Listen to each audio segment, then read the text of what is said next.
Hi, I'm Cindy Rinne. I'm a fiber artist and poet from San Bernardino, California.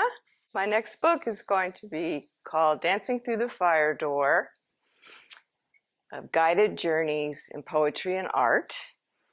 And as part of that, I came up here to form my first solo performance. I wanted to create the outline for that, which I've done, and I created some pieces that I'll be wearing during the performance. There's two parts to this performance. One is water, one is fire.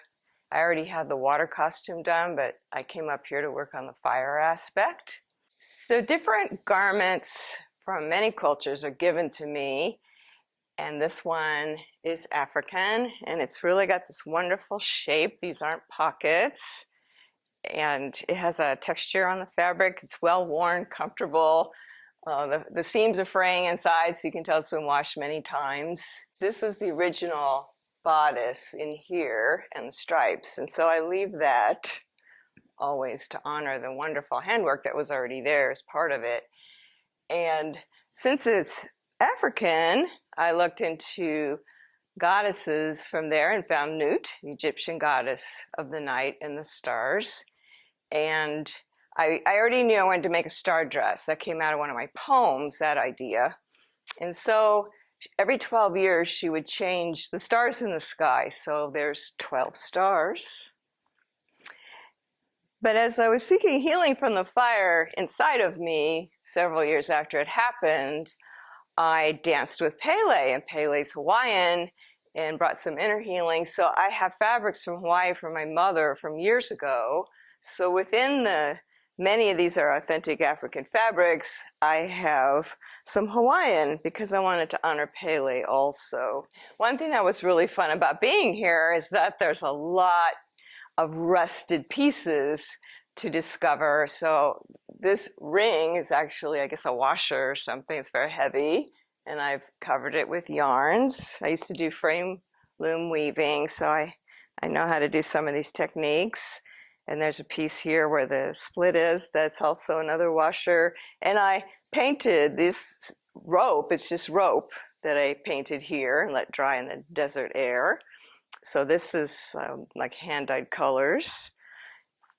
And so I also put crystals, because this book started with photographs my daughter took of the largest grotto in the world that's in northwest Iowa, the Grotto of the Redemption, and it's got tons and tons of crystals. I got to go there when the world opened up last August, and so all the different pieces have some of the crystals on them, and the performance will have many crystals that I've actually gotten from the Joshua Tree Rock Shop over the years. So I also wanted to make a staff. So I had the design before I got here, and the idea is that you're supposed to look at the stars. You know, this is used for time. I thought I was probably going to just put some feathers and some things at the top and have a staff to use with the dress. But in the desert, I found these wonderful small springs and this loop, kind of like an anka, and it just grew. So the stars started appearing here, the feathers, beads.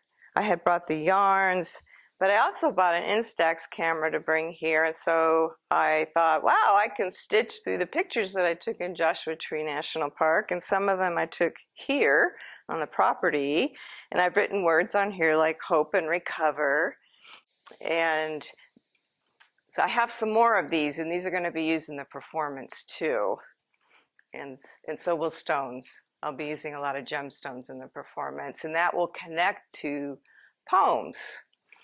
So why did I do a residency? I do have a studio in my home, so I can work and sew and all those things, but I have discovered that from time to time I need a focus time away from the routine where I can just work day and night if I want to. Get away. This is my second residency in the desert, in the Joshua Tree area. This is 29 Palms. I was in Joshua Tree last time, and I really like the expanded horizons of the desert. I spent time in Joshua Tree National Park, And in this case, it was part of the work I was doing because I wanted the volcanic rocks. And so I've involved them in this installation too. And I needed to develop this performance. I've been gathering, thinking about it, thinking, but I hadn't really coalesced in my mind. And in the sunrise, I got up every morning at 5:30 because the sunrise just woke, beautiful sunrise, desert sunrise, woke me up. And one morning, the outline that I needed, or the score they call it, just came together because I was focused on this. And the idea of using the Hawaiian fabric came to me while I was still at home, but I was packing up and preparing for this. And I'm like, wow, I can include Pele. I have this whole bag, and I had to dig, but I found it. So it gives me focus time. Here I had, I could work outside, I could work in a room, and I walked the labyrinth. There was all different things I could do as part of the aspect of process. Part of this project involves my next poetry book, and it involves my daughter. It started with her photographs of the grottos, so I have photographs of the gemstones and shells and all kinds of things that go along with the poems. So the idea is not to illustrate the poems, but to expand them. Bear Goddess. My pilgrimage begins below the crescent moon. I feel lost, surrounded by the eyelids of dark trees. Enter cave rooms. A bat darts. I scream, skulls and bones of bears neatly arranged. Candlelight flickers.